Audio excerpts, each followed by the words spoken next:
kepada Bapak Ibu semua udah hadir di antara kita. Keempat pembicara ini adalah praktisi di bidang human resources yang datang dari berbagai industri.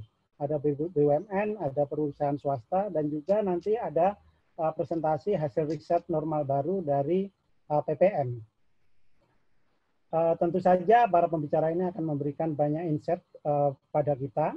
Yang pertama akan saya perkenalkan, yang sudah tidak sabar, Dr. Maharsi Anindjati, psikolog. Ibu Maharsi atau Ibu Nina adalah Head of Center of Human Capital Development di PPM. Bu Nina juga memiliki pengalaman menjadi pembicara di berbagai kegiatan.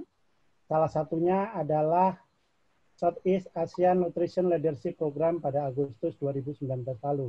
Dan The Role of Women Supporting Satgas Kerja Hebat Secretariat Expedition pada tahun lalu juga. Saya akan memanggil Bu Nina bergabung dengan kita. Selamat siang, Bu Nina.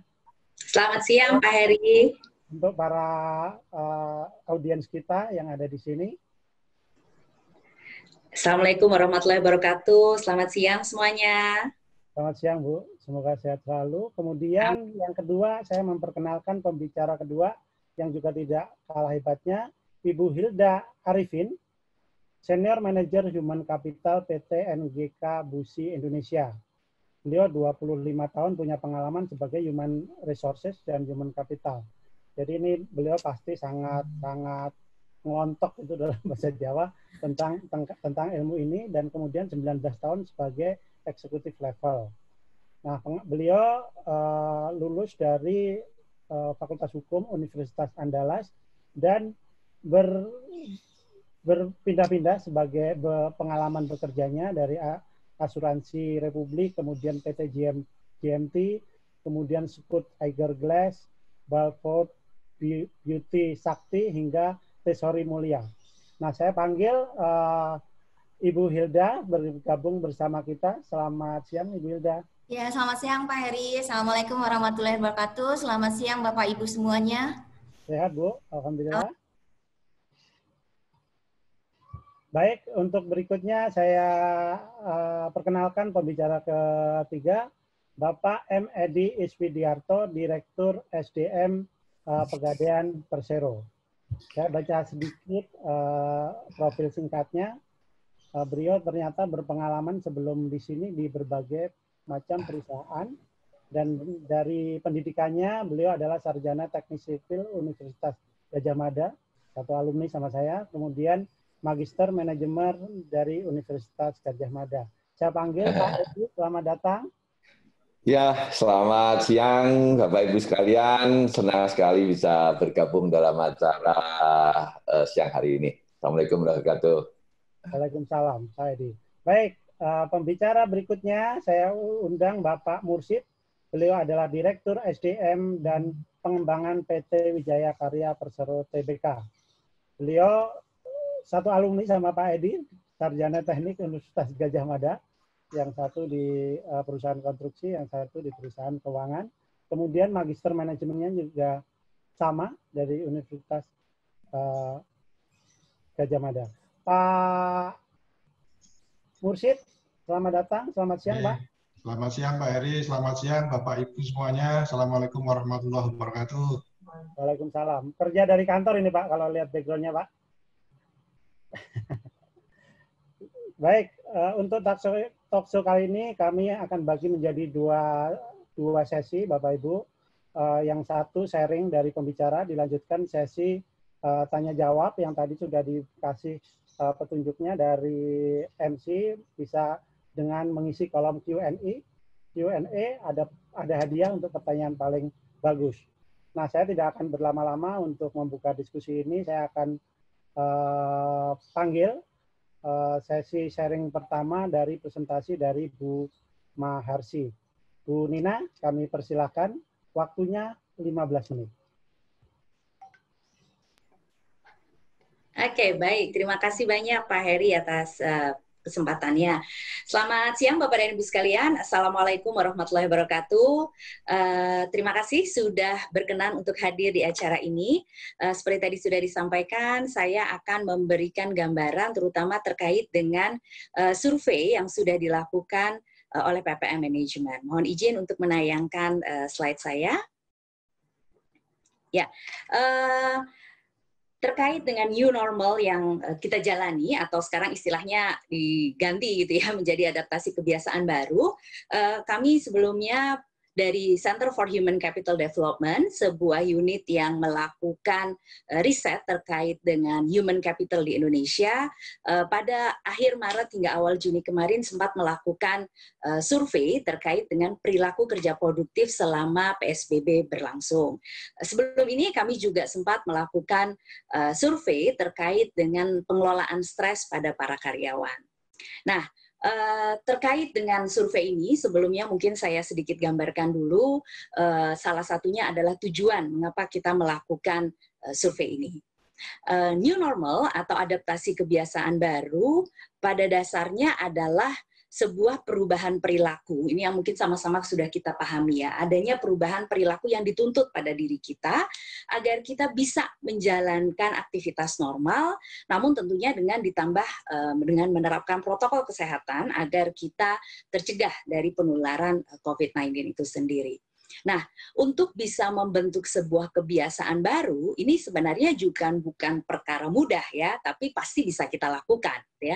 Nah, untuk itu sangat penting sebenarnya kita menyadari dulu bahwa ini adalah serentetan perilaku yang memang harus kita latih.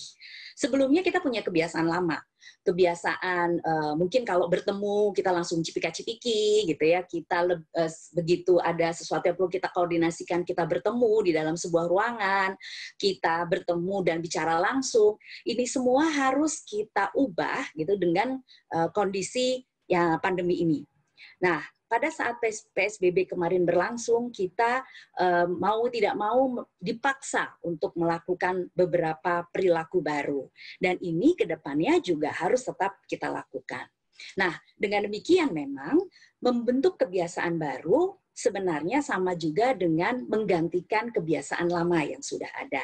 Jadi kebiasaan lama ini akan kita hilangkan dengan membentuk kebiasaan baru. Nah, untuk itu perlu sekali sebenarnya kita menengok dulu sejenak apa yang terjadi selama PSBB kemarin terjadi, bagaimana kita melakukan beberapa perilaku-perilaku kita terkait dengan penyelesaian pekerjaan kita untuk nanti ke depannya manajemen organisasi bisa membangun sebuah pondasi yang cukup kuat. Karena membentuk kebiasaan baru, membentuk perilaku baru itu bukan hal yang tadi saya sudah sampaikan, bukan hal yang mudah, namun bisa kita lakukan. Untuk itu perlu sekali kita tahu dulu apa yang kemungkinan bisa menjadi tantangan-tantangan kita untuk kita menyiapkan langkah-langkah antisipasinya. Nah, itulah kenapa kami kemarin melakukan survei di akhir Maret hingga awal Juni tersebut untuk mendapatkan gambaran mengenai perilaku kerja dari karyawan itu sendiri. Terutama kami mengambil khusus responden yang mereka memang harus melakukan aktivitasnya di rumah, aktivitas kerjanya di rumah. Jadi untuk responden yang ternyata dia tetap harus WFO gitu ya, harus tetap bekerja di kantor, itu tidak kami sertakan di dalam proses perhitungannya. Kami memfokuskan hanya untuk responden yang memang WFH secara full atau secara parsial. Nah, dengan demikian kami menilai kemarin bahwa perilaku kerja produktif ini adalah sesuatu yang harusnya bisa menjadi gambaran seberapa sih efektif WFH kita, seberapa efisien WFH kita, untuk kedepannya kita juga jadi punya gambaran apa yang harus kita lakukan untuk meningkatkan produktivitas tersebut. Nah, perilaku kerja produktif ini menjadi topik utama dari survei yang kami lakukan, dan kami mengambilnya memang dari segi penilaian subjektif individu. Jadi kami tidak mengukur angka produktivitasnya, tapi kami lebih mengukur dari penilaian subjektif individu terhadap perilakunya dia sendiri dalam rangka mencapai sasaran kinerja yang telah ditetapkan secara efektif dan secara efisien. Nah, dengan demikian memang yang namanya juga penilaian subjektif gitu ya, kita melepaskan dulu dari pengukuran produktivitasnya. Namun ini diharapkan bisa menjadi informasi bagi kita untuk memprediksi angka produktivitas tersebut. Nah, berdasarkan survei yang kami lakukan ini, kami mencoba menanyakan mengenai mereka sendiri merasa dirinya produktif di mana.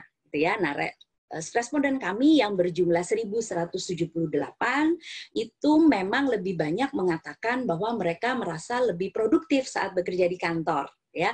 Karena kita juga bisa membayangkan dari yang biasanya sebelum pandemi ini terjadi, kita biasa di kantor, fokus dengan pekerjaan kita, kemudian tiba-tiba kita harus berpindah pekerjaannya dari rumah, di mana bisa jadi fasilitas belum cukup tersedia, kitanya juga belum terbiasa dengan banyaknya distraksi mungkin di rumah.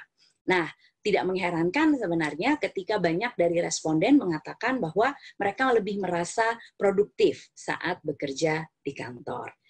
Nah, penilaian ini cukup sama antara laki-laki dan juga perempuan. Baik laki-laki dan perempuan, mereka sama-sama mengatakan lebih merasa produktif saat mereka bekerja di kantor. Nah, kemudian pertanyaan yang menggelitik berikutnya adalah apa dong yang mempengaruhi perilaku kerja produktif tersebut? Dari survei tersebut kami mencoba mengukur beberapa variabel, namun kami mendapatkan 3 variabel ini yang cukup signifikan. Yang pertama adalah sikap responden tersebut terhadap aktivitas bekerja dari atau di rumah. Jadi, apakah mereka sendiri menyukai kegiatan tersebut, menyukai WFH, atau mereka cenderung tidak menyukai WFH, ya. Jadi, sikap dari responden terhadap aktivitas bekerja di rumah itu yang ternyata menjadi faktor terkuat yang pertama. Faktor lain yang juga akan mempengaruhi adalah dukungan dari keluarga. Apakah mereka punya support system di rumah, dukungan di rumah yang membantu mereka saat mereka harus melakukan pekerjaannya, membantu mereka untuk bisa menyelesaikan pekerjaan-pekerjaan rumah. Semakin besar dukungan itu, semakin besar pengaruhnya. Nah, dan yang terakhir yang juga cukup berpengaruh secara signifikan adalah dukungan manajemen. Jadi seberapa besar manajemen memberikan dukungan untuk para karyawannya melakukan pekerjaan ini dari rumah, baik dari segi sarana teknologinya maupun kebijakan yang relevan. Selain itu juga kepedulian dari manajemen terhadap kesehatan karyawannya. Ini juga masuk ke dalam kategori dukungan manajemen.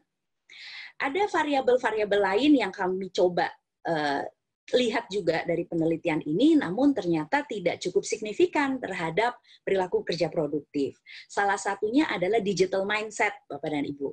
Nah, jadi di awal kami sempat berasumsi jangan-jangan orang merasa tidak produktif di rumah karena kan kita terpaksa harus menggunakan berbagai perangkat teknologi ya di rumah, paling nggak harus pakai video conference, kemudian juga harus benar-benar tetap di depan laptop dan kadang-kadang sampai malam gitu ya, waktu kerjanya menjadi tidak menentu.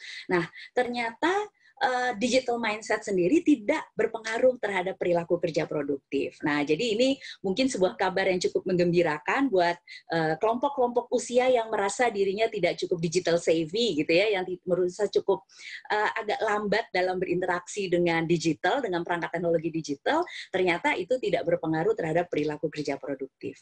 3 faktor ini yang dari penelitian kami temukan berpengaruh terhadap perilaku kerja produktif.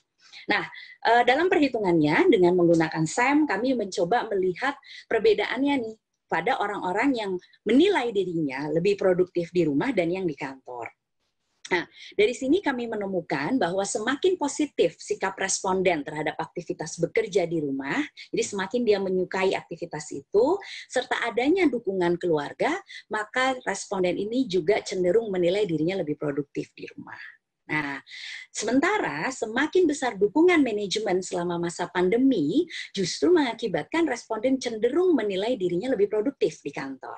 Sehingga kalau Bapak dan Ibu lihat di tabel, pada perilaku kerja produktif di rumah, ini kita melihat bahwa pengaruhnya minus gitu ya, sementara yang di sini pengaruhnya positif dan yang dua ini negatif. Nah, ini kami coba paparkan dalam uraian di bawahnya.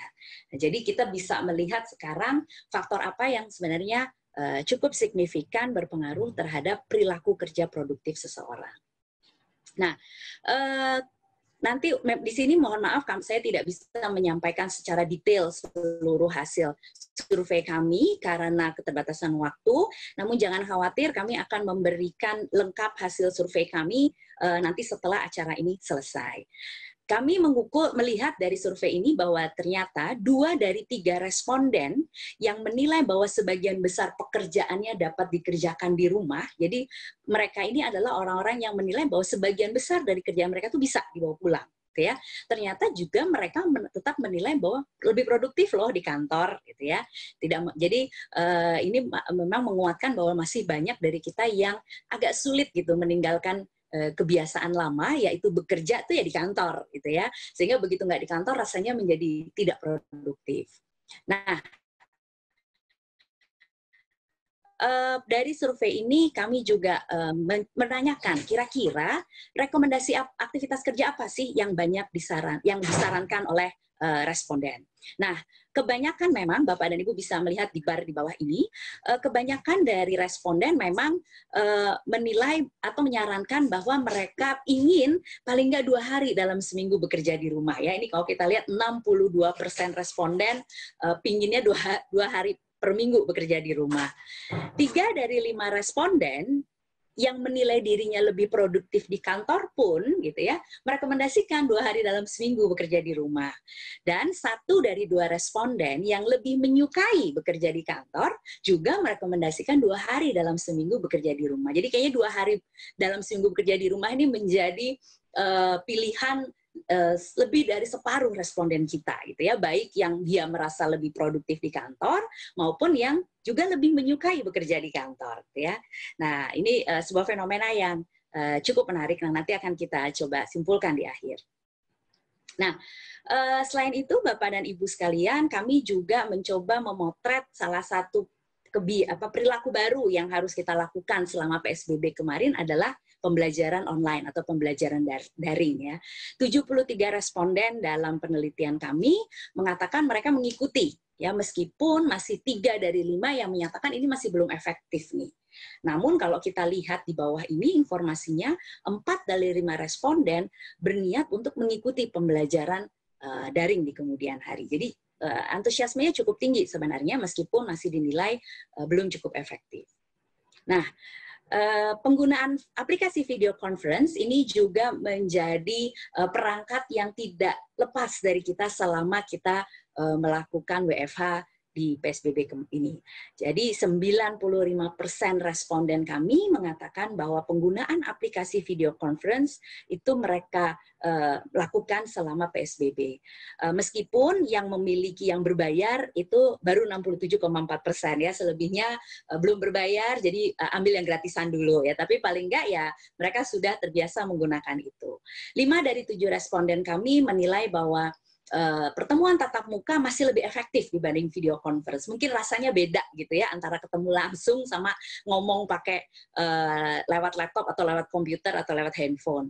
Dan 4 dari 5 responden juga tetap berniat untuk menggunakan aplikasi ini di kemudian hari. Nah, itu kurang lebih gambaran dari inti dari hasil survei kami. Untuk lebih detailnya nanti akan kami share hasil tersebut. Nah, dari survei ini, Bapak dan Ibu, kita bisa menarik beberapa insight. Yang pertama, kalau kita lihat dengan 62% tadi responden ingin untuk bekerja dari rumah, bahkan 2 kali dalam seminggu, maka kita melihat bahwa aktivitas WFH, aktivitas kerja dari atau di rumah ini adalah sebuah kebutuhan yang tidak bisa kita lakukan. Walaupun masih banyak yang menilai dirinya belum produktif kerja di rumah, gitu ya. Nah, Dengan demikian memang tantangannya bagi manajemen, bagi organisasi adalah bagaimana kita membuat aturan-aturan, karena seperti kita ketahui untuk mengubah perilaku seseorang, yang pertama harus ditanamkan adalah aturannya jelas dulu, gitu ya. Tanpa aturan yang jelas, perilaku orang tidak akan berubah. Nah, jadi untuk bisa meningkatkan produktivitas karyawan, ini menjadi sebuah tantangan meskipun mereka harus WFH. Salah satunya mungkin kita bisa membuat atau melakukan penyesuaian aturan juga di KPI karyawan tersebut.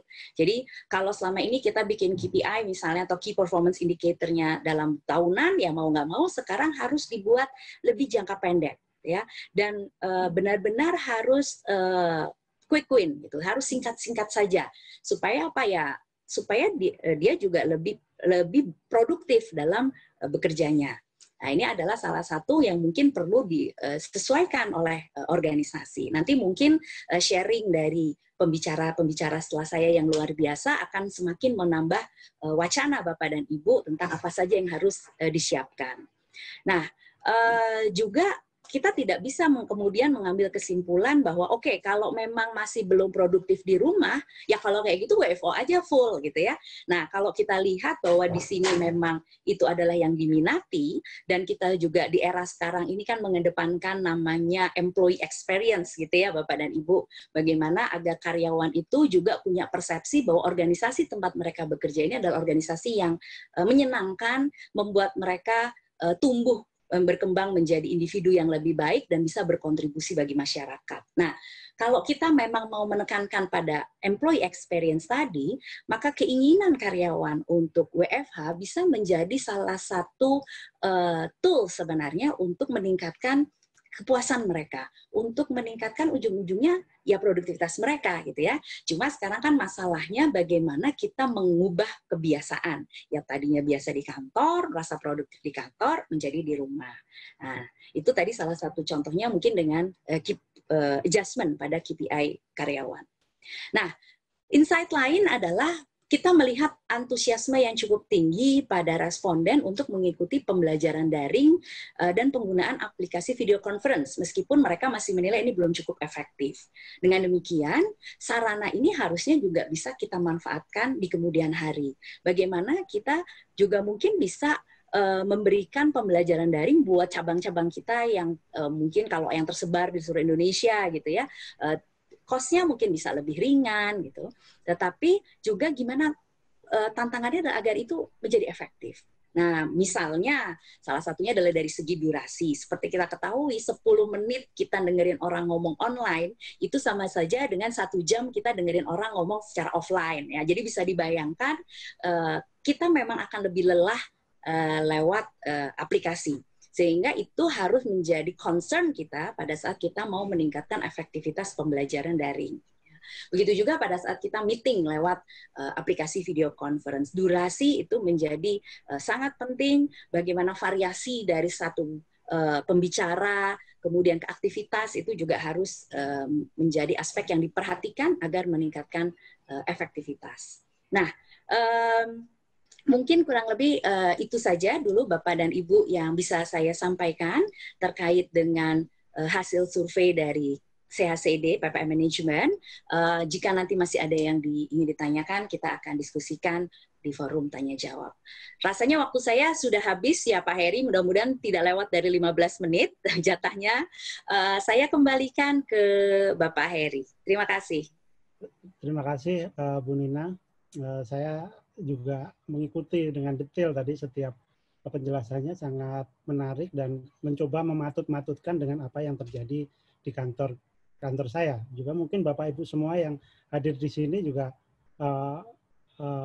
sedang berhitung juga, oh benar ya hasil survei tadi itu seperti apa, sebenarnya sangat relevan buat kita menentukan langkah-langkah ke depan apa kita dalam menghadapi situasi ini. Nah, kita juga akan uji hasil survei itu dengan apa yang terjadi di industri manufaktur. Cukup relevankah atau cukup bisa diaplikasikan atau enggak kira-kira temuan-temuan yang disampaikan oleh Bu Nina tadi, sehingga makin memperkaya khasanah kita dalam meningkatkan produktivitas kendati tetap kerja di rumah.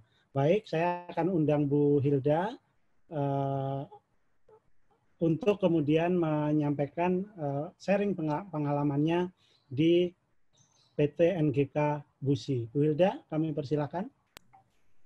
Terima kasih Pak Heri. Assalamualaikum warahmatullahi wabarakatuh. Terima kasih atas partisipasi Bapak dan Ibu untuk mendengarkan sharing di PT NGK Busi Indonesia untuk menghadapi tatanan baru, adaptasi untuk tatanan baru. Kita akan share apa yang kita lakukan di PT NGK Busi Indonesia. Sebelumnya kita coba memberikan profil dari perusahaan kita. Kita adalah NGK Busi Indonesia, perusahaan joint venture. Jadi kita adalah perusahaan Jepang, 98,5% dari NGK Sparkplug dan 1,5% dari PT Pendawa Sempurna. Dan total karyawan kita 458 dan produk kita adalah busi mobil dan motor. Apa yang kita sharing ini mungkin Bapak dan Ibu juga sudah melakukan atau mungkin lebih dari apa yang sudah kita lakukan, tetapi kita mencoba men-share mungkin ada insight yang Bapak Ibu dapat dari apa yang aktivitas yang kita lakukan. Bagaimana kita beradaptasi terhadap tatanan baru atau yang dulunya disebut dengan new normal gitu ya, sekarang beradaptasi dengan tatanan baru. Dimana kalau perusahaan itu harus membalancing ya, artinya bagaimana dia bisa mendahulukan safety dan healthy dari karyawan, tetapi juga bisa paralel dengan bisnisnya perusahaan gitu ya. Jadi ini seperti tangan kiri dan tangan kanan dan seperti timbangan bagaimana ini bisa menjadi balance gitu. Nah, dalam hal ini apa yang kita lakukan? Yang pertama kali yang harus kita lakukan dengan tatanan baru ini adalah bagaimana kita bisa mengikuti protokol atau comply terhadap protokol dari pemerintah.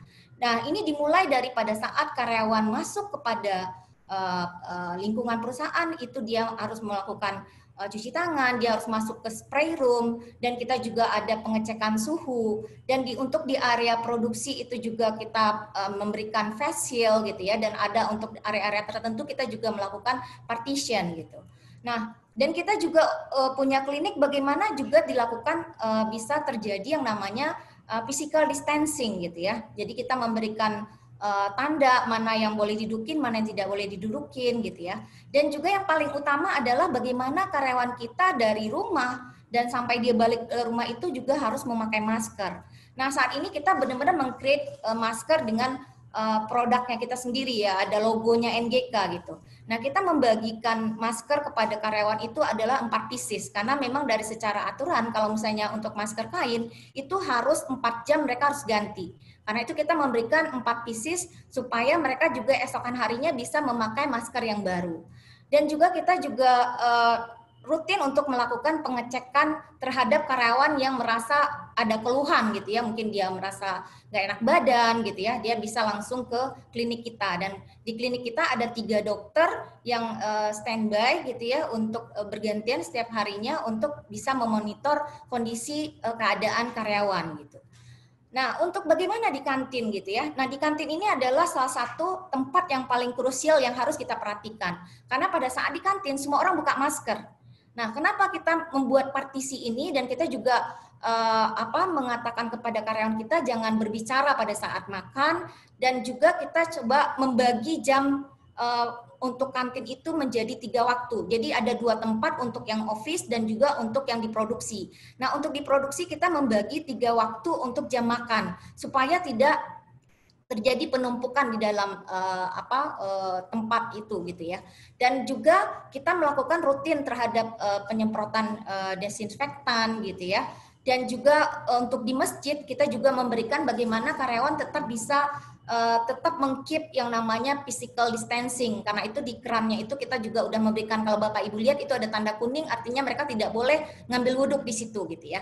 Dan juga kita melakukan info kapasitas semua ruangan kita, termasuk di masjid, kita ada masjid ada 2 lantai, itu juga kita menginformasikan berapa sih kapasitas untuk di setiap lantai atau di setiap ruangan yang ada di NGK Busi Indonesia. Nah, termasuk pada saat mereka masuk di dalam masjid, itu juga udah ada tanda mana tempat yang mereka, area yang mereka bisa tempatin. Nah, kalau yang disilang berarti mereka nggak bisa sholat di situ. Dan juga kita melakukan yang namanya reminder kepada mereka gitu, cuci tangan sebelum mereka wudhu, dan juga mereka membawa peralatan sholat sendiri gitu. Nah, dalam hal ini sebelum adaptasi tatanan baru ini memang kita karena kita perusahaan Jepang, sebelum terjadi pandemik ini kan memang kita sebelum 5 menit mau masuk itu udah ada senam Taiso. Jadi kita akan senam dulu sebelum masuk kerja. Nah, senam Taiso ini sebenarnya banyak manfaatnya. Pertama adalah mendidik karyawan bagaimana mereka disiplin. Jadi kalau mereka telat, itu akan kelihatan sama teman-temannya mereka gitu ya. Kalau mereka tidak datang 5 menit sebelum mau masuk kerja gitu. Dan juga dengan hal ini juga membuat karyawan lebih sehat karena mereka mendapatkan matahari yang cukup gitu ya, dan melakukan stretching sebelum bekerja gitu ya. Dan salah satu contoh-contoh lagi di area merokok, kita juga melakukan physical distancing, kita memberikan tanda di mana mereka boleh berdiri dan berapa kapasitas untuk di area merokok gitu ya. Dan juga tempat cuci tangan kita banyak sekali yang kita taruh di titik-titik mereka biar gampang untuk melakukan cuci tangan sebelum beraktivitas gitu. Dan juga kita membuat jalur antrian untuk di kantin. Nah, di kantin sendiri pun juga kita supaya mereka tidak lama di jalur antrian, biasanya kita sudah membuat yang namanya showing menu. Jadi untuk di hari ini ada menu ikan atau telur atau daging, mereka udah tahu. Dan mereka tidak perlu lagi dan membuka lunchbox-nya mereka, karena semuanya kita tidak prasmanan. Sebelumnya kita prasmanan, tapi kita untuk selama pandemik ini kita mengganti dengan lunchbox. Nah, biasanya kan karyawan kita suka curious ya, ini isinya apa ya, isinya apa gitu. Nah, kita sudah menuliskan di box-nya, dan kita juga udah membuat, oh ini area untuk telur, ini area untuk ikan, dan ini area untuk daging. Jadi mereka untuk meminimalisir antrian yang panjang. Dan untuk yang di office biasanya kita memberikan email mingguan terhadap menu yang apa aja menu hari ini, supaya mereka juga sudah tahu dan mereka sudah bisa menentukan pilihannya. Dan bagaimana tadi kita memprepare terhadap adaptasi terhadap tatanan baru. Yang tadi mungkin menarik dari Bu Nina adalah bahwa kita harus men-set up dulu aturan mainnya seperti apa. Dengan kita masuk dari hal yang abnormal, tapi kita harus menganggap ini sesuatu yang normal. Nah, hal yang utama yang harus kita lakukan adalah men-set up guidance atau prosedur. Nah, pertama kali yang kita lakukan adalah kita men-set up prosedur COVID-19. Apa yang harus dilakukan oleh perusahaan, baik dari perusahaan, baik dari karyawan. Jadi karyawan dari segi dia masuk pertama kali aturan mainnya seperti apa, pada saat dia pulang bagaimana, di area kerja mereka seperti apa, itu sudah kita cantumkan dengan detail di prosedur COVID-19. Dan kita juga membentuk yang namanya tim ERT. Artinya yang namanya COVID-19 ini bukan sesuatu kondisi yang individual. Kita seperti change. Kalau misalnya ada satu orang aja yang reaktif atau yang positif gitu ya, itu akan berimpact kepada semuanya. Artinya kalau bagaimana kita membangun awareness untuk individual, bahwa kalau dia disiplin itu juga akan menyelamatkan keluarganya, menyelamatkan temannya, menyelamatkan perusahaan. Nah, inilah yang harus dibangun, dan itu tidak bisa dilakukan oleh satu departemen atau satu divisi, tetapi whole company. Bagaimana mereka bisa menjadi yang namanya tim ERT. Nah, kita memanfaatkan atau memberikan tanggung jawab ini kepada atasan masing-masing. Nah, apa yang dilakukan oleh atasannya? Waktu 3 bulan pertama, karena memang kita harus membentuk culture, bagaimana mereka menjaga physical distancing, bagaimana mereka tetap bisa mengikuti protokol yang ada. Awal-awal kita benar-benar semua atasan turun pada saat hal-hal jam-jam yang krusial. Misalnya pergantian shift pada saat jam masuk atau jam pulang gitu ya. Karena memang kita sudah membuat jalur untuk masuk dan jalur keluar supaya tidak terjadi yang namanya kerumunan atau tidak terjadi yang namanya tidak terjadinya physical distancing gitu. Nah, itu yang tanggung jawab semua dari tim ERT yang ada. Termasuk meningkatkan empati yang lebih terhadap anak buahnya. Kalau misalnya dia ngelihat anak buahnya, karena itu sangat penting ya, misalnya dia merasa nggak enak badan karena takut mungkin untuk minta izin gitu ya, sehingga dia nge-keep kondisi yang ada gitu. Nah itu juga peran dari atasan supaya mereka bisa langsung ke klinik. Dan kita juga menyiapkan yang namanya prosedur terhadap work from home dan WFO ya, artinya hal ini harus jelas bahwa yang namanya WFA itu bukan nggak kerja, lokasinya aja yang beda. Yang tadinya lokasinya di office, ini di rumah.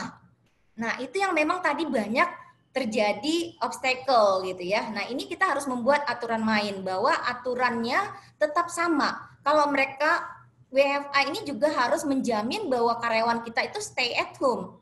Nah, ini di dalam aturan main ini kita juga meminta karyawan kita membuat report, mereka men-share lokasinya 3 kali dalam sehari gitu ya. Dan kita juga menyiapkan metode untuk report dan komunikasinya gitu ya. Ini yang kita lakukan untuk di awal supaya karyawan itu clear dulu what to do-nya apa dengan kondisi saat ini gitu.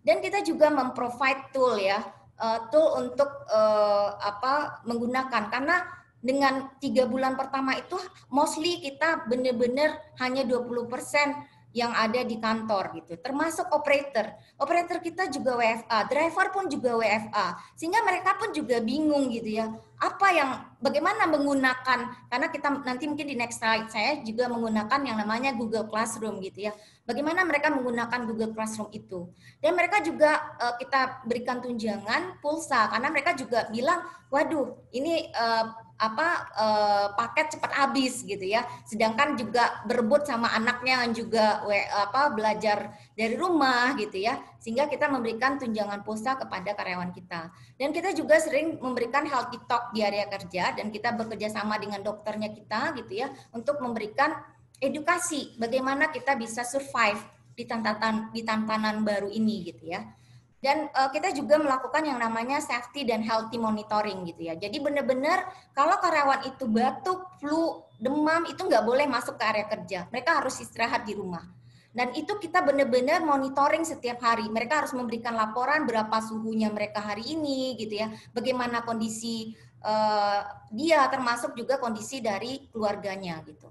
Dan kita juga mensuplai vitamin kepada karyawan kita, dan juga kita melakukan patrol dan bekerja sama dengan ERT tim tadi gitu. Bagaimana kita bisa tetap yang tadi yang di slide saya yang pertama, bagaimana perusahaan bisa membalancing bisnis dengan safety dan healthy dari karyawan. Nah, untuk bisa meningkatkan produktivitas dari karyawan, artinya di sini tetap harus bisa yang namanya training dan development program itu bisa dilakukan gitu. Nah, sebelum terjadi pandemi, itu memang kita sudah meng-create. Jadi kita punya ratusan working instruction gitu ya, atau SOP. Itu bagaimana kita buat videonya. Nah, inilah pertama kali kita bekerja sama dengan PPM, dengan Pak Erdion dan Pak Hardi pada saat itu di sekitar tahun 2016-2017. Dan pada saat itu juga memang PPM lagi meluncing yang namanya e-learning gitu ya.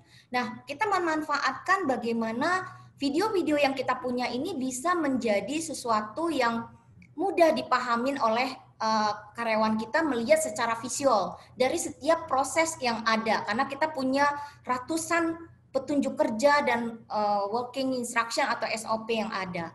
Nah, kita memulai membangun awareness, karena memang awareness itu harus dibangun gitu ya, nggak mungkin tiba-tiba kita bisa meng-create culture yang ada. Nah, pada saat itu kita mulai dulu di level staff up ya. Jadi pada saat itu karena memang kalau untuk di operator itu, kalau kita mau ngadain training, biasanya orang produksi suka komplain, waduh ini kita mau mengejar productivity, mau ngejar kosu gitu ya. Nah, ini sangat susah untuk melakukan training yang namanya classroom. Termasuk juga misalnya tim sales ya, wah kita nggak punya waktu nih untuk melakukan training gitu ya. Nah, karena itu kita mencoba membangun pada saat itu dengan e-learning. Nah, e-learning artinya bagaimana mereka mulai belajar bahwa yang namanya belajar itu nggak perlu harus dengan tatap muka gitu ya. Nah, kita mulai membangun e-learning dan kita melakukan improvement lagi dengan hybrid learning, karena PPM juga punya produk untuk yang namanya hybrid. Jadi tidak hanya diserahkan kepada karyawannya untuk belajar, tetapi juga setelah mereka belajar, mereka juga bisa melakukan tatap muka atau workshop gitu ya. Setelah itu baru kita melakukan yang namanya project assignment. Dan kita juga mengcombine dengan webinar gitu ya. Nah, dengan kita setelah kita sudah memulai dengan awareness dan kita sudah mulai ada culture e-learning dan hybrid learning, sehingga mindset dari karyawan kita itu sudah terbentuk. Jadi tidak terlalu sulit pada saat kita membangun yang namanya adaptasi terhadap tatanan baru. Yang dimana peran dari si atasannya untuk bisa memberikan edukasi kepada karyawannya atau anak buahnya itu sangat penting gitu ya. Karena yang tadinya di 3 bulan pertama itu mostly operator itu ada di rumah gitu ya. Dan bagaimana kita make sure bahwa dia punya aktivitas yang tidak berhadapan dengan mesin gitu. Tapi mereka juga bisa produktif gitu.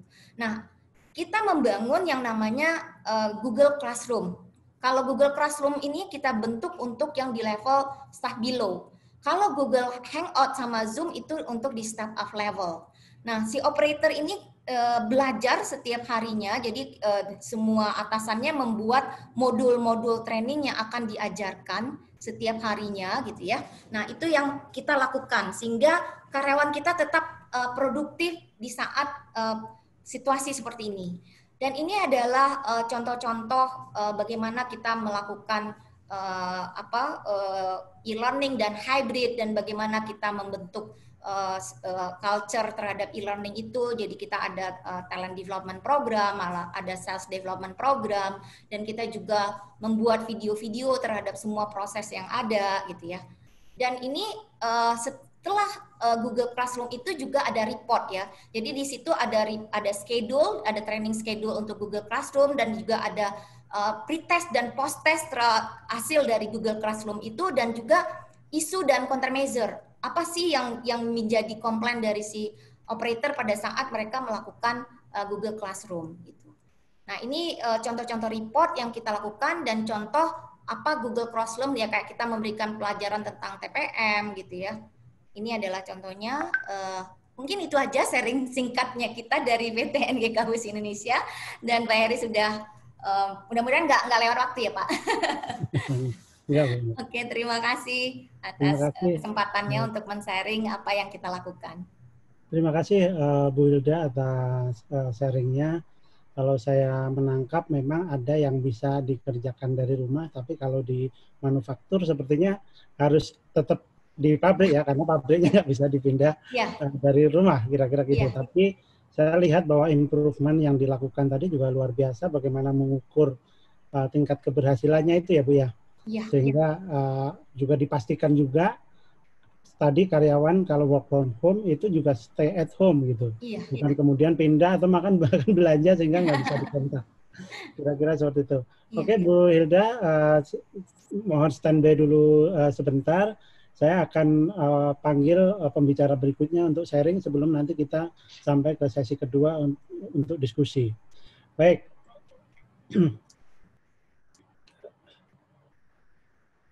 Berikutnya saya akan panggil Pak Edi dari Pegadaian.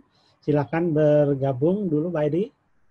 Sebagai perusahaan yang di bidang keuangan, pastinya sudah banyak efek yang dirasakan dari pandemi ini gitu, dan terlebih bagaimana industri keuangan juga mengalami begitu banyak tekanan di akhir-akhir ini. Baik, Pak Edi sudah bergabung dengan kita? Iya, Pak Edi. Ya, Pak Edi ini salah satu pembicara yang paling siap karena ini kameranya juga paling bagus. Biar bisa gini-gini ya. Lebih wide itu dibandingkan kita ini yang alhamdulillah ya, insya Allah. Baik Pak Edi punya waktu 15 menit untuk kemudian sharing dengan kita semua di sini, dan nanti kita di sesi kedua baru kita tanya jawab. Saya berikan waktunya untuk Pak Edi, silahkan. Ya, bismillahirrahmanirrahim. Yang saya hormati seluruh peserta custom gathering ini. Assalamualaikum warahmatullahi wabarakatuh, salam sejahtera, salam, om swastiastu, namo buddhaya, salam kebajikan. Teman-teman, terima kasih untuk kesempatannya ini, dan alhamdulillah kita semua sehat. Oke, langsung aja karena waktu saya nggak terlalu banyak. Jadi begini, kalau tadi,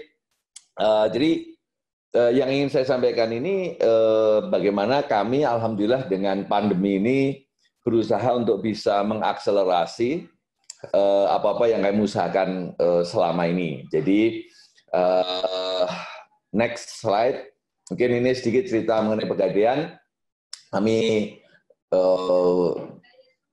secara resmi dinyatakan berdiri tahun 1901, tanggal 1 April. Nah, mungkin yang sebelah kanan itu di tahun 2016, di situ pawnbroking market is deregulated, itu jadi sebelumnya sampai tahun 2016 itu kami beroperasi di pasar yang monopolistik, artinya tidak ada perusahaan lain yang boleh melakukan bisnis pergadaian kecuali PT Pegadaian Persero waktu itu. Kemudian di tahun 2016 OJK 31 Juli 2016 dibuka untuk untuk pasar bebas. Nah, jadi kita mulai berkompetisi. Nah, ini memang ada beberapa shifting, ya, cultural shift terutama yang nanti akan saya tunjukkan di slide berikutnya. Nah, dari 2016 ke 2019 kita mempersiapkan transformasi. Kita sebetulnya persisnya di tahun 2017 saya masuk di Pegadaian, kemudian ada beberapa direksi juga dari luar masuk. Kemudian 2018 kita mempersiapkan blueprint transformasi. Kita mulai launching transformasi di tahun pertengahan 2018, dan 2019 kita mulai periode transformasi yang direncanakan sampai tahun 2023. Next. Nah, ini adalah cita-cita transformasi kami, becoming the most valuable financial company in Indonesia, kemudian Indonesia's first choice of financial inclusion agent. Jadi dulunya kami masuk ke bisnis, ada di bisnis pergadaian saja. Kami ingin dalam 5 tahun ini ingin menggeser tidak hanya di pergadaian, tapi juga di micro lending dan digital lending. Jadi di situ ada isu capabilities nanti di slide berikutnya, dan juga digital lending terutama karena kita belum pernah ada di situ. Micro lending kita sudah melakukannya tapi dalam skala yang jauh lebih kecil. Jadi core expertise kami ini sebetulnya adalah menaksir, ya, pergadaian. Ini cita-cita kami dalam 5 tahun, kita ingin tumbuh 2,5 kali. Next. Nah, ini challenge-nya. Challenge-nya adalah saja capabilities. Jadi saya sampaikan capabilities karena kita akan masuk ke bisnis mikro dan bisnis digital, sesuatu yang khususnya digital belum pernah tersentuh sama sekali. Kemudian kultural. Kultural ini kami dari bisnis yang sifatnya monopolistik, di mana kami hanya menjalankan pekerjaan saja, masuk jam 8, tutup jam 3, jam 5, kemudian menghitung jam 5 pulang. Kita pasif karena ya nggak ada orang lain yang berbisnis pergadaian, kalau mau menggadaikan mau nggak mau datang ke kami. Jadi kami lebih service oriented, kemudian lebih pasif. Nah, sekarang ini sudah masuk ke era yang lebih kompetitif dan kita ingin masuk ke bidang yang sebetulnya sudah banyak pemainnya di situ. Jadi kita harus lebih aktif, lebih agresif, lebih business oriented. Ya, termasuk di situ adalah jadi culture termasuk budaya corporate culture maupun learning culture-nya, ya. Dan terus terang nih culture ini adalah salah satu dari 5 strategi transformasi kita. Kita sebut sebagai grit culture. Jadi ini memang culture salah satu tantangannya dan menjadi salah satu key strategis dari transformasi Pegadaian. Kemudian yang ketiga tantangannya adalah accelerating technology adoption. Kita sudah menggunakan komputer. Sebelumnya kita punya online di seluruh cabang, tapi ya memang sebatas untuk mengerjakan pekerjaan yang biasa saja, belum masuk ke digital, belum mencoba melayani gadai dengan digital dan seterusnya. Jadi challenge-nya dan lompatannya seperti di gambar, memang lompatannya cukup tajam, cukup lebar, yaitu dari traditional pawnbroking company menjadi digital financial company. Next. Nah,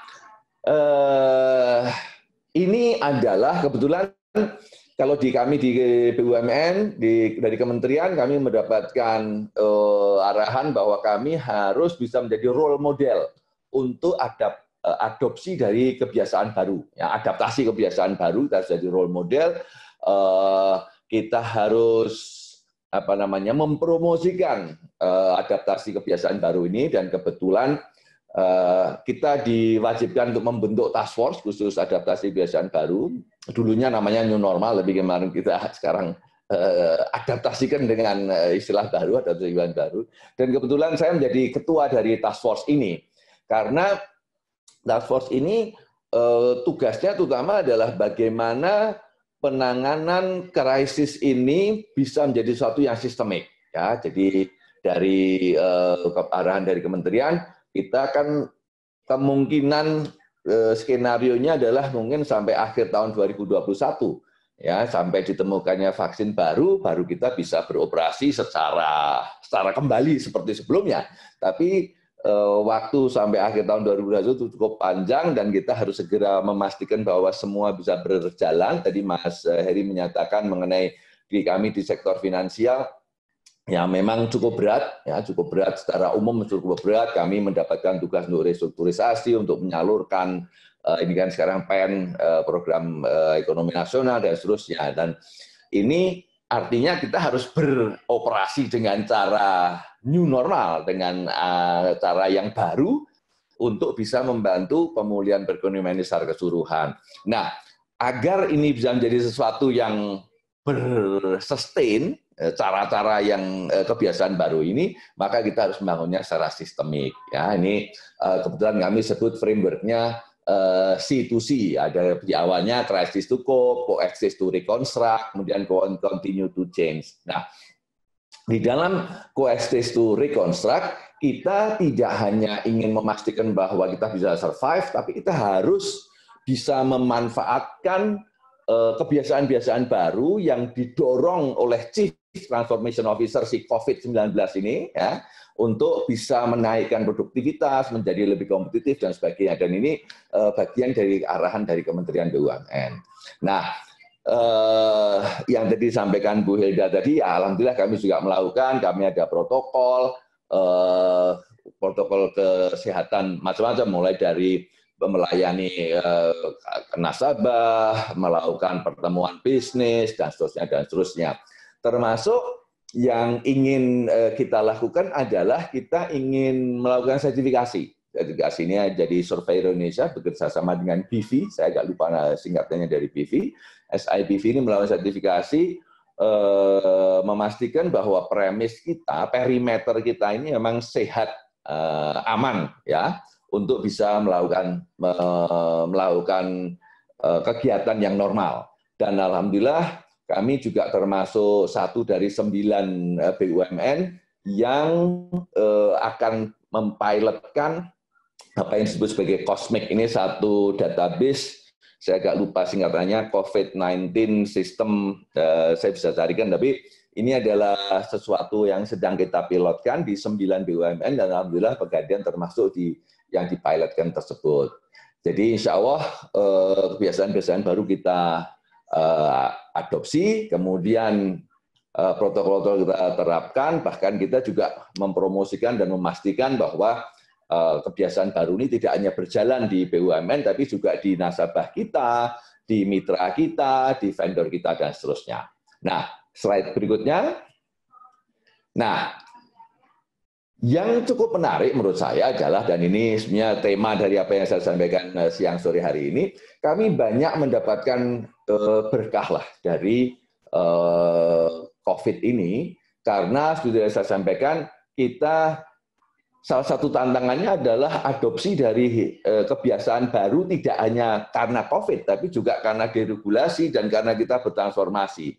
Jadi dulunya training dilakukan secara offline, ya. Alhamdulillah karena kita terpaksa, maka kita bisa, dan alhamdulillah kita juga karena terpaksa kita cukup cepat melakukan transisi ke arah situ.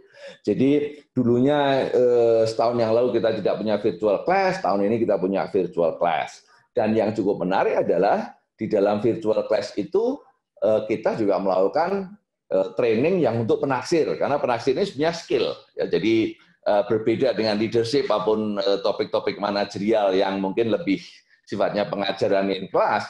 Kalau penaksir ini pelajarannya in class dan praktek.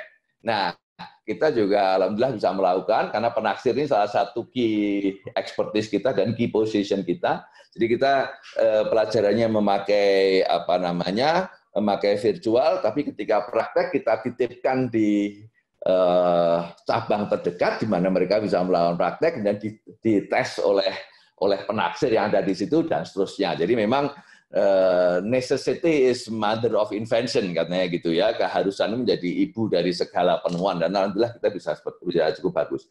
Yang mungkin agak cukup menarik juga yang di sebelah kanan ini, kita juga memaksakan penggunaan teknologi ini ke tenaga anorganik kita. Kita punya satpam cukup bagus, cukup banyak mas. Kita punya cleaning service, dan alhamdulillah karena semua terpaksa dengan COVID ini, mereka juga bisa melakukannya dengan baik. Ya, jadi dari sisi capabilities, alhamdulillah peningkatannya bisa terakselerasi karena ada pandemi ini. Next. Nah, kami juga karena culture itu adalah salah satu strategi utama kami, tadi saya sampaikan, maka kita punya yang namanya tim internalisasi budaya. Dan tim internalisasi budaya ini kita juga bisa akselerasikan melalui teknologi. Di awal tahun ini kita lakukan pembekalannya melalui offline, kemudian karena adanya COVID ini kita melakukan online, dan alhamdulillah sudah bisa hampir selesai, kurang 2 batches lagi. Karena kita punya tim internalisasi budaya ini cukup banyak, 1992. Jadi karyawan kita ini organik dan anorganik sekitar 30.000. Kita punya hampir 2.000 change agent yang nanti kita akan tambahi terus bersejalan dengan perubahan budaya yang makin terinternalisasi. Nah, alhamdulillah kita bisa lakukan ini dengan lebih cepat dan lebih murah karena kita bisa lakukannya secara virtual, dan orang-orang mau nggak mau harus melakukannya, dan alhamdulillah sejauh ini cukup efektif. Sedikit belok mengenai training, tadi Bu Hilda juga menyampaikan, atau pembicara sebelumnya ya Bu Nina. Tapi dengan PPM juga kami ada beberapa pembelajaran, karena kebetulan dengan PPM kita punya program manajemen training yang kita lakukan sekarang secara virtual. Ada beberapa pembelajaran yang cukup menarik. Saya juga sudah di-share di situ, dan insya Allah kalau kita bicara efektivitas mungkin berbeda, tapi mungkin tadi kalau Bu Nina bisa membantu melakukan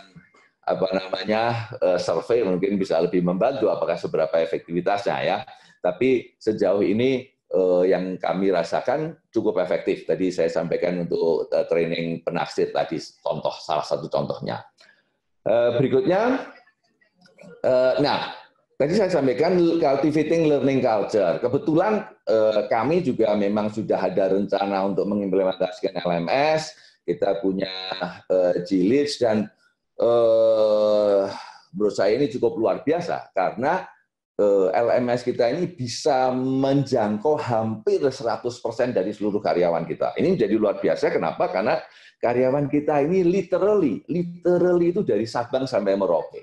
Ya, jadi hampir di semua kabupaten. Kenapa saya katakan hampir? Karena mungkin kalau ada pemekaran mungkin masih ya kita lagi mengarah ke sana. Tapi saya katakan boleh di semua kabupaten kami ada karyawan kami, dan LMS kami ini kita luncurkan tanggal 1 April kemarin. Dan rencananya sudah cukup lama, tapi karena ada pandemi ini kita akselerasi, dan alhamdulillah kita bisa. Jadi kita juga contohnya protokol pandemi ini kita sebarluaskan mengenai G-Leads. Jadi alhamdulillah cukup bagus, dan kita bisa cek pemahaman mereka. Ya, itu dari learning culture. Next. Nah, teknologi adoption ini tadi di slide sebelumnya sudah ada sebetulnya yang tadi capabilities. Jadi kita banyak menggunakan VidCon, tadi Bu Nina juga sudah menyampaikan untuk melakukan meeting dan sebagainya, dan jumlahnya luar biasa banyak. Nah, satu yang mungkin ingin saya share adalah kita menggunakan Jira. Sebenarnya Jira ini adalah tools dari startup, ya. Tapi karena kita lihat BFH tadi Bu Nina benar sekali, rasanya memang merubah kebiasaan atau kebiasaan dari kerja di kantor, dari kerja di rumah ini menjadi agak sulit. Dan kami punya untuk BFH ini kamu buat ada monitoring kinerja kayak worksheet gitu. Dalam perjalanan ternyata nggak diisi. Saya mikir, ini sebaiknya memaksakan ngisi atau kita gunakan tools. Pilihannya jatuh yang nomor 2, kita gunakan tools Jira, ini tools startup, kita bagi semua pekerjaan dalam aktivitas, dan alhamdulillah sudah jalan. Sementara ini sudah jalan, ya, baru mungkin sebulan terakhir ini. Jadi, tapi ini juga salah satu hal yang hikmah yang kita dapatkan karena adopsi dari teknologi kita bisa akselerasi. Next. Oke. Nah, satu terakhir ini mungkin slide saya terakhir. Jadi memang antara WFH dan WFO itu, kalau tadi Bu Nina menyampaikan, kita coba solve dengan yang namanya satellite office. Jadi kita punya satellite office. Ini membuat teman-teman yang WFH terutama yang 45 tahun ke atas, karena memang diharapkan mereka tinggal di rumah, supaya mereka bisa lebih membiasakan diri dengan bekerja WFH, kita masukkan separuh-separuh ke satellite office ini. Jadi tempatnya ini, jadi mereka, satu, mereka adalah orang yang menggunakan kendaraan pribadi, dua, jauh lebih dekat ke satellite office ini daripada ke kantor mereka yang sesungguhnya. Nah, ini akan kita institusikan. Kita lagi uji cobakan, nanti kita coba dapatkan masukan dari mereka, tapi ke depan hampir pasti kita institusikan sehingga kita akan punya distributed office, ya. Jadi tidak lagi ke satu kantor tertentu, tapi distributed. Saya kira itu yang ingin saya share. Terima kasih. Life isn't about waiting for the storm to pass, it's about learning how to dance in the rain. Ya, terima kasih. Semoga bermanfaat. Wabillahi taufiq wal hidayah. Assalamualaikum warahmatullahi wabarakatuh. Salam sejahtera. Om Santi Santi Om. Kita berikan tepuk tangan untuk Pak Edi, tepuk tangan virtual kita. Luar biasa, saya kira penyampaiannya tadi ada beberapa hal yang cukup menarik dengan saya catat yang perlu diperhatikan dalam situasi new normal ini, diantaranya adalah adopsi teknologi yang menjadi keniscayaan untuk memastikan bahwa e-learning itu juga bisa berjalan dan produktivitas dalam work from home itu juga tetap bisa diukur dengan baik. Tadi surprise juga ternyata bisa e-learning ke tenaga satpam dan ternyata hasilnya juga cukup maksimal juga gitu. Mereka bisa mengikuti teknologi ya Pak Edi. Baik Bapak Ibu, tahan yang mau bertanya, tapi saya lihat di Q&A ini sudah belasan penanya juga yang ini sedang disiapkan oleh panitia di PPM. Saya undang Pak Mursid dari Wijaya Karya, bagaimana Wijaya Karya menghadapi situasi baru ini. Tentu saja tidak mungkin juga proyek-proyeknya juga di tempatnya harus perlu kehadiran orang, tetapi mungkin perlu dengan standar kesehatan baru, dan bagaimana tenaga-tenaga di kantor itu mendukung proses ini dengan baik. Baik, Pak Mursid, waktunya sama dengan pembicara yang lain, 15 menit ya. Oke, terima kasih. Kalau wajah saya muncul, itu tandanya sudah mau habis. Oke, terima kasih Pak Heri. Selamat sore. Assalamualaikum warahmatullahi wabarakatuh. Bapak, Ibu semua peserta webinar Customer Gathering PPM. Tentunya dalam kesempatan yang baik ini saya ingin menyampaikan ucapan selamat ulang tahun yang ke-53 kepada PPM. Saya kira lebih muda sedikit dari Wika, Pak. Jadi kalau Wika tahun ini 60 tahun. Jadi kalau PPM 53 tahun ya kakak adik lah, kira-kira begitu. Jadi baik, dalam kesempatan kali ini kami diberi kesempatan untuk menyampaikan sharing tentang leadership development in new normal. Jadi saya kira tadi 3 pembicara sudah menyampaikan dan sangat menarik. Mudah-mudahan apa yang kami sampaikan ini juga tidak kalah menarik begitu. Baik, jadi ini adalah visi misi Wika untuk tahun 2030, Pak. Kami di akhir tahun lalu, tahun 2019 sudah membuat visi ini dan 3 bulan kemudian COVID datang, kira-kira begitu, Pak. Jadi kami sudah menetapkan misi kita, Leader in Sustainable Investment and EPC for Better Quality of Life. Secara garis besar mungkin intinya kami tidak bicara masalah kami harus nomor 1 di mana, tetapi semua aktivitas kita, semua usaha kita harus bisa menghasilkan sesuatu yang lebih baik untuk menciptakan lingkungan kehidupan yang lebih baik, yang lebih berkualitas.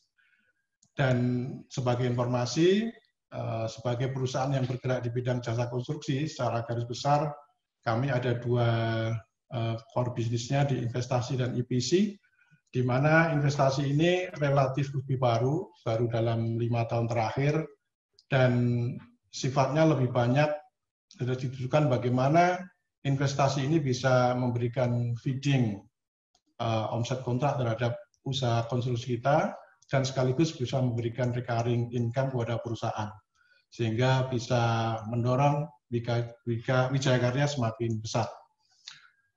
Bicara tentang leadership, para pemimpin Wika ini sudah membuat semacam komitmen bahwa leadership ini merupakan sesuatu yang sangat penting dan yang paling berpengaruh dalam menentukan keberhasilan usaha Wijaya Karya.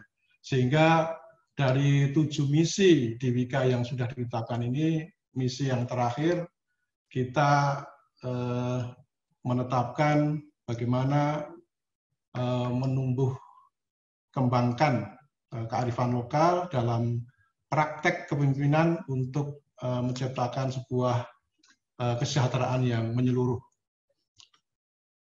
Next, jadi kalau boleh cerita sedikit sejarahnya, mengapa Wika bisa mengambil visi misi seperti itu. Jadi di tahun 2011 kita bekerja sama dengan PPM juga, karena ini PPM ini merupakan salah satu mitra kita di dalam pengembangan SDM terutama. Jadi ada satu pertanyaan utama, Pak, bagaimana program apa yang paling memberi dampak besar pada kinerja perusahaan. Nah, kemudian kita minta PPM untuk melakukan riset, dan riset itu memberikan jawaban bahwa dampak besar, yang terbesar terhadap kinerja karyawan itu ternyata masalah kepemimpinan, yaitu tentang leadership. Sehingga mulai saat itu para pimpinan Wika bersepakat untuk mendorong bagaimana Wika ini bisa membangun sebuah pusat kepemimpinan yang berbasis kearifan lokal. Yang mungkin sebagian Bapak sudah mengenal, kita punya pusat kepemimpinan di Gadok yang kita beri nama Wika Satria. Sehingga dari situ juga kita membuat konsep kepemimpinan Wika ke depan itu seperti apa. Kalau pada masa-masa yang lalu kita sudah merumuskan bagaimana karakter manusia Wika. Jadi karakter manusia Wika itu kalau bisa dilihat di gambar, pada saat kita dimulai dari proses rekrutmen karyawan, kita mensyaratkan 3 aspek yang harus dipenuhi oleh seorang calon karyawan Wika, yaitu harus memiliki sifat yang learner, persistent, dan adaptable. Nah, dari situ harapannya akan menemukan seorang yang punya motivasi tinggi untuk dirinya. Sehingga ada 3 aspek yang diharapkan dari ketiga sifat tersebut akan bisa berperan sebagai seorang yang agen perubahan, siap terhadap perubahan apapun, kemudian mempunyai jiwa entrepreneurship, jadi dia punya sifat-sifat entrepreneur, tapi bagaimana sifat-sifat entrepreneur ini bisa diwujudkan ketika mengelola perusahaan, sehingga menjadi seorang intrapreneurship. Dan yang terakhir, dia harus punya kemampuan untuk selalu berinovasi. Nah, dari karakter manusia Wika yang dirumuskan seiring dengan bagaimana Wika merumuskan konsep tentang kepemimpinan, kita membuat konsep tentang trikonsepsi kepemimpinan berbasis kearifan lokal, di mana setiap pemimpin semestinya harus bisa memenuhi 3 aspek, baik itu aspek ketuhanan, kemanusiaan, alam, di mana 3 hal tersebut harus diwujudkan dalam bagaimana seorang leader bisa merumuskan sebuah penghargaan kepada sama manusia, kemudian punya religiusitas, kemudian juga peduli care terhadap alam sekitar atau pelestarian.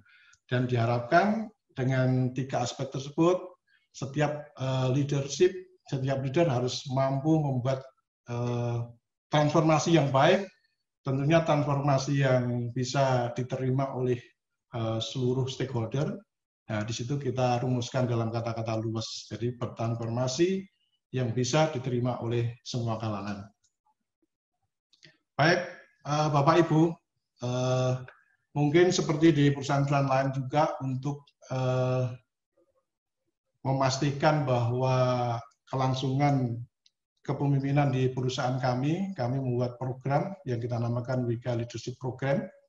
Kita bagi dalam 5 level, jadi ada level 1 ini untuk staff, kemudian level 2 untuk supervisor, level 3 untuk junior manager, level 4 untuk middle manager, dan yang terakhir untuk senior manager. Dan kelima level ini kita implementasikan dalam berbagai bentuk program pelatihan tentunya sesuai dengan level masing-masing yang diharapkan, yang kita desain bisa memenuhi kompetensi, baik itu kompetensi yang kita desain untuk keperluan Wika sendiri maupun untuk kompetensi BUMN. Tentunya ini kita inline-kan sehingga apa yang kita lakukan untuk mendidik calon-calon pemimpin ini sudah inline dengan kompetensi yang disyaratkan di Kementerian BUMN. Nah ini dalam kesempatan yang baik ini juga, ini setengah promosi, dan apa yang sudah kami singgung di depan bahwa leadership merupakan perhatian utama dari tim Wika. Kita punya program personal mastery. Jadi calon-calon pemimpin di Wika ini kita siapkan dengan program khusus di Wika Satrian. Ada 3 level, jadi untuk junior manager dan middle manager, ini kita mulai latih dengan apa yang dinamakan Satria Pratama, di mana target daripada Satria Pratama ini adalah bagaimana kita menumbuhkan kesadaran kepada seluruh manajer, di mana dia adalah seorang pemimpin yang harus bisa melayani, dan ini menjadi ciri daripada apresiasi alam. Kemudian di level berikutnya, ada yang namanya Satria Utama. Satria Utama ini lebih banyak dilatih untuk bagaimana melakukan sebuah action atau tindakan. Bagaimana seorang pemimpin harus berkontribusi terhadap organisasinya, terhadap lingkungannya, dan bisa membuat keselarasan di antara timnya. Dan yang terakhir, untuk senior manager, kita ada level Satria Luhur. Nah, Satria Luhur ini memang sebuah puncak dari seorang pemimpin yang dihasilkan Wika, di mana secara umum bisa dikatakan bahwa seorang yang sudah memenuhi kriteria Satria Luhur ini sudah selesai dengan dirinya lah. Dalam istilahnya mati dalam hidup, hidup dalam mati.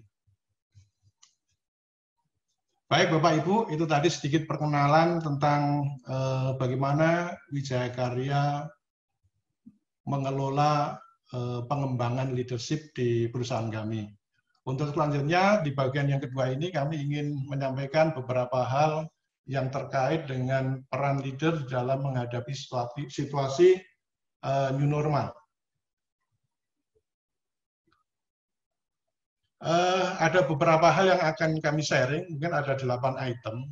Tentunya seperti di perusahaan-perusahaan lain, di Human Capital Strategy, otomatis dari semua program yang dulunya bisa kita lakukan dengan secara tatap muka, kita ganti semua, geser dengan menggunakan fasilitas online.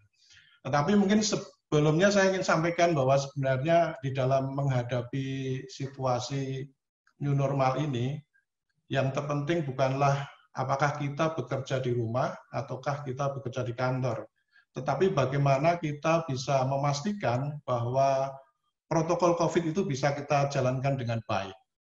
Jadi mungkin nanti di beberapa slide di belakang saya akan share tentang apa yang sudah kita lakukan di perusahaan kami. Nah, pada 3 bulan pertama, kita COVID ini mulai bulan Maret, bulan April, bulan Mei, dan pada bulan Juni, sesuai dengan hasil evaluasi dari tim manajemen Wika, maka kami sebenarnya sudah membuat keputusan yang cukup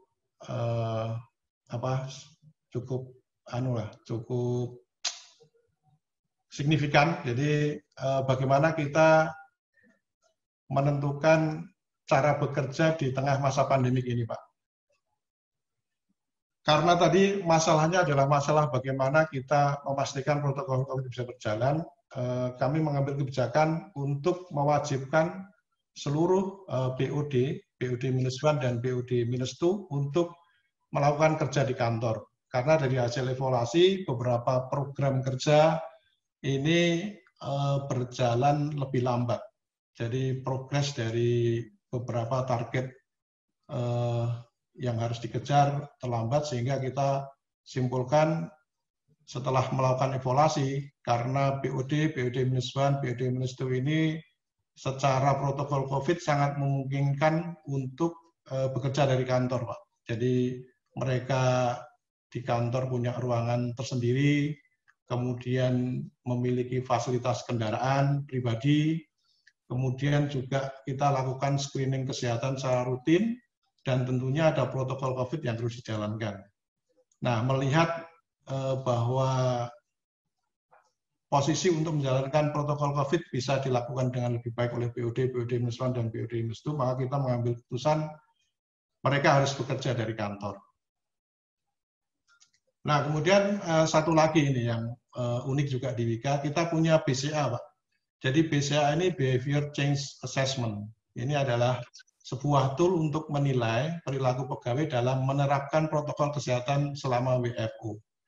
Jadi memang sesuai dengan tuntutan di Wika ini, kita dulu bekerja hanya 15%, kemudian sesuai dengan progres, di mana beberapa pekerjaan harus dilakukan secara simultan, maka kita sampai dengan saat ini sudah mencapai 50%. Jadi sebenarnya kami tidak begitu tergantung daripada penentuan berapa pegawai yang harus bekerja, Pak. Tetapi yang kita pegang adalah selama protokol COVID bisa kita jalankan dengan baik, semua harus bisa jalan. Nah, ini BCA ini dalam prakteknya setiap hari dilakukan oleh apa yang dinamakan COVID Ranger. Kita punya COVID Ranger yang selalu melakukan evaluasi terhadap implementasi protokol ini. Selama di masa pandemik ini ada 5 temuan yang sangat menonjol, yaitu tentang bagaimana orang tidak menggunakan peralatan ibadah secara pribadi, tidak menggunakan sarung tangan, kemudian masih ada yang menggunakan kendaraan umum, masih ada yang tidak tertib dalam penggunaan masker, dan masih melanggar physical distancing. Nah, dari sini tim COVID Ranger memberikan sebuah evaluasi mingguan, dan selalu disampaikan dalam rapat-rapat koordinasi, sehingga dari hari ke hari protokol COVID ini bisa dijalankan dengan lebih baik. Dan BCA ini adalah sebuah tool yang diadopt oleh teman-teman BUMN lain, terutama di klaster jasa konstruksi. Dan kedepannya akan mensupport juga apa yang disampaikan Pak Edi tadi, yang di kementerian akan digunakan Cosmic tadi. Ini salah satu tool yang kira-kira sama. Nah, kemudian untuk pemanfaatan teknologi digital, meskipun ini sebenarnya sudah dilakukan oleh teman-teman sejak sebelum COVID, tetapi pada masa pandemik ini lebih intens tentunya, karena memang komunikasinya lebih banyak menggunakan online. Nah, secara umum di Wika ini ada 3 hal yang lebih banyak menggunakan digital. Yang pertama di bidang engineering, Pak. Tentunya pada saat penyiapan dokumen-dokumen proposal teknis maupun dokumen-dokumen pengadaan, termasuk survei di lapangan, kita gunakan program-program yang sudah biasa kita lakukan. Kemudian juga untuk kegiatan project monitoring controlling, jadi itu di gambar mungkin bisa dilihat, kita biasa melakukan safety patrol secara rutin di berbagai unit kerja kita di project. Jadi ini ada kelihatan salah satu direksi melakukan patrol kemudian ada operator di lapangan. Jadi ini yang biasanya kita lakukan langsung di lapangan untuk memastikan apakah sistem K3 kita sudah diimplementasikan dengan betul, itu masih bisa dilakukan di saat-saat pandemi seperti ini. Dan ini terus dilakukan, Pak, di seluruh Indonesia dari Aceh sampai Irian. Kemudian juga audit sistem. Jadi audit sistem semuanya sudah dilakukan secara online juga. Kita melakukan, ini mungkin foto di bawah ini bisa dilihat. Jadi mereka juga melakukan dengan Zoom, kemudian bagaimana dokumen-dokumen itu bisa disajikan, termasuk temuan-temuan laporannya bisa disampaikan secara online, secara keseluruhan. Mohon maaf Pak, waktunya bisa dipersingkat. Oke, yang berikutnya intensif campaign, tentunya kita juga melakukan kampanye-kampanye, bagaimana agar protokol FIT bisa berjalan, ada sosialisasi melalui infografis, dan mungkin ada diskusi tentang kesehatan setiap hari Jumat ini, Pak. Kemudian COVID Ranger, tadi yang sudah saya singgung, ini kita pilih para milenial. Kemudian ada bagaimana di proyek ini bisa terjaga produktivitasnya, Pak. Kita sudah membuat instruksi kerja, salah satunya surat izin keluar masuk proyek.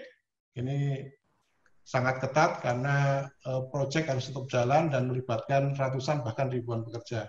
Dan yang terakhir, ini salah satu sharing yang bagus pada saat kita mengikuti tender di salah satu proyek, ketika kita melakukan presentasi dan dilakukan penilaian teknis, di mana para kompetitor kita hanya menyampaikan sistem keselamatan kerja yang secara umum, tetapi waktu itu Wika menambah bagaimana manajemen COVID ini ditampilkan dalam pelaksanaan proyek, dan kita mendapatkan nilai poin tertinggi dan akhirnya menang. Ini baru 1 bulan yang lalu, Pak. Oke, demikian Pak Heri, saya kira terima kasih atas waktunya. Assalamualaikum warahmatullahi wabarakatuh. Waalaikumsalam warahmatullahi wabarakatuh. Tepuk tangan untuk Pak Mursyid.